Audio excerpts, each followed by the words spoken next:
Hey everyone. Today I'm going to lead you through a real brief overview of Kegan's ways of knowing.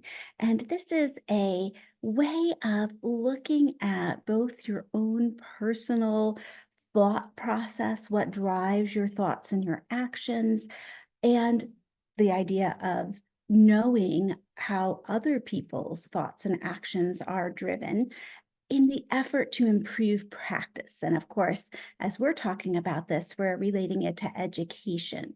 So, Kagan's ways of knowing is a system of thought, and it says that there are 6 levels of knowing. And in these levels, they are hierarchical in that they start at a more basic level and they become more complex. Now, you can be at various levels of thought for different areas of your life.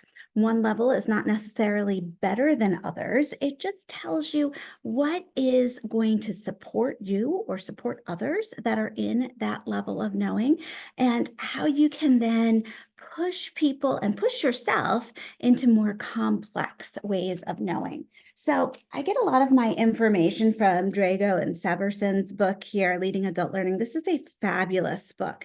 If you are interested in really extending your ideas as a coach, I highly recommend that you get this. It has some real practical implications of getting to know people's thought process and then what you do to really make them feel like they're operating in a supportive climate. And we know that as coaches, really building that level of trust and those relationships are so important. And this really helps you to be able to do that. There are a couple of researchers, Osterman and Kottkamp, that talk a lot about reflective practice. And they say that identifying, assessing, challenging, and ultimately altering your fundamental beliefs that influence our behavior is really that process of growth that we go through. And the only way you can go through that process of growth is to examine your thoughts and your actions to improve practice. And you can't really question your own thinking or push others to question their thinking unless they have an awareness of the assumptions that are being held by that person. And this gives us an idea of that place that people are coming to as they learn something new. So I'm going to briefly go through with you the levels of thought here. So, with the ways of knowing that Drago Severson puts out, you start down at these bottom 2 levels, stage 0 and 1. So, stage 0, your reflexes, stage 1, your impulses, developmentally are at the very core of who we are. So, this is, that sensing, the moving. This really isn't so much your thought. It's as you get into stage 2 that we start thinking about how what we're thinking in these assumptions how they influence what you're going to be doing and the decisions that you make. So I'm going to start with level 2 here, which is the rule-based self. And when you're thinking of the rule-based self, a person who's coming from this perspective really depends on the rules, hence the rule-based self, and the right way to do things. It's a point of view where the person is thinking, okay, what's the right way? Am I going to get in trouble if I do this or don't do this? What's in it for me? A lot of times when people are exposed to something brand new, this is the point of view that they have. They look at the new, let's say, curriculum, and they go, okay, tell me the right way to do this. I just want to get it implemented. I want to do it right. I want to do it the easiest way possible. Tell me exactly how I'm going to proceed. And you know what? That's a very legitimate place to come to new things because we're learning the fundamentals here. And that attitude tells us as coaches where that person is going to need support. So maybe they need something very tangible in this place. They're going to feel more supportive if you, as a coach, can offer them something concrete, whether it's concrete advice or a concrete page number to start on. That's going to make them feel like they are in a nurturing culture as they move forward. So then we have stage three, which is the other focused self or socializing. When I think of stage two, I think of that more as thinking internally and what is this going to do for me? What do I need to do? It's that very concrete idea behind what's driving you. Stage three, we start to think more externally. So, this is a great stage to really be thinking of the teaming process because the individual at stage three, the other focus self, really is defining whether what they're doing is exactly what they want to be doing in relation to those around them. So, they're asking themselves, okay, if I'm doing these things, will my administrator approve of this and think I'm a really good teacher?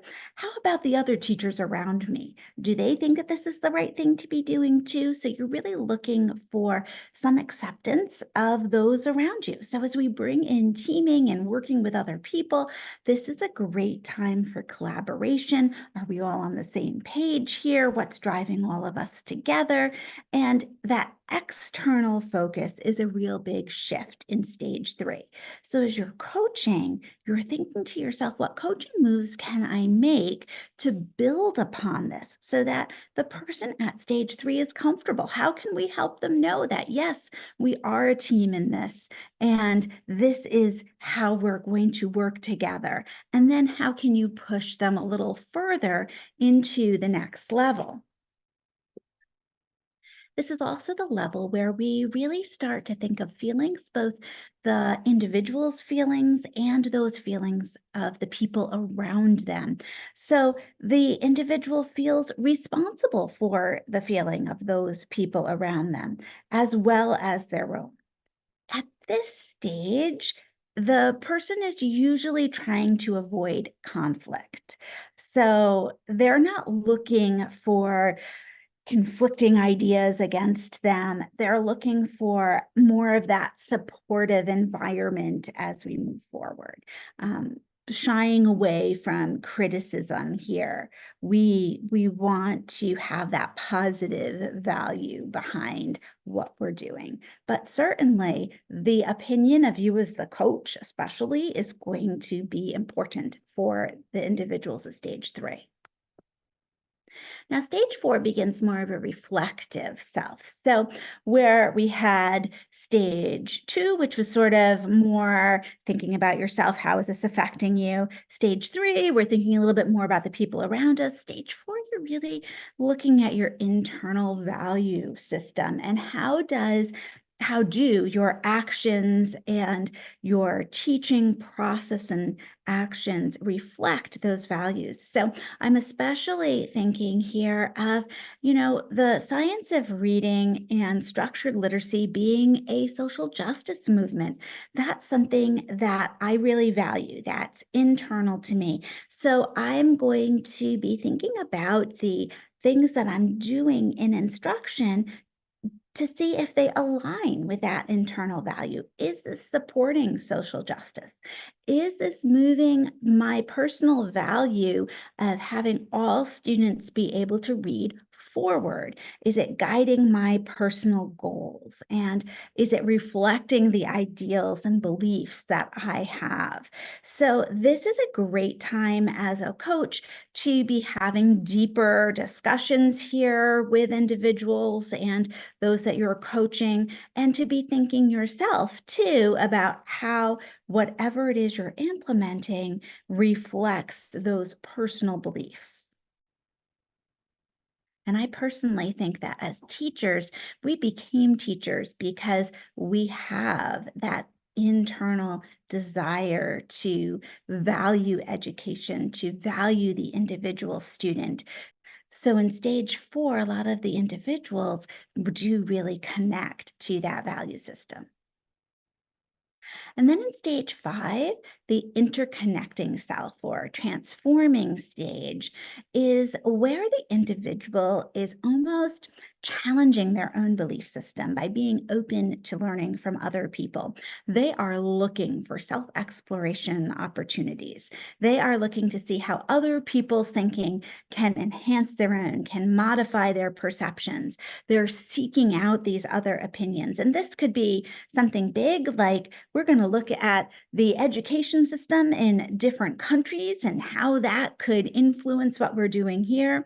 It could be looking at other approaches to MTSS, other approaches to a specific curriculum, but it's really that self exploration piece that we're getting into when we get to stage 5. Now, remember, I said there were 6 stages. So the stages start with stage 0. So stage 5 is actually our last stage here.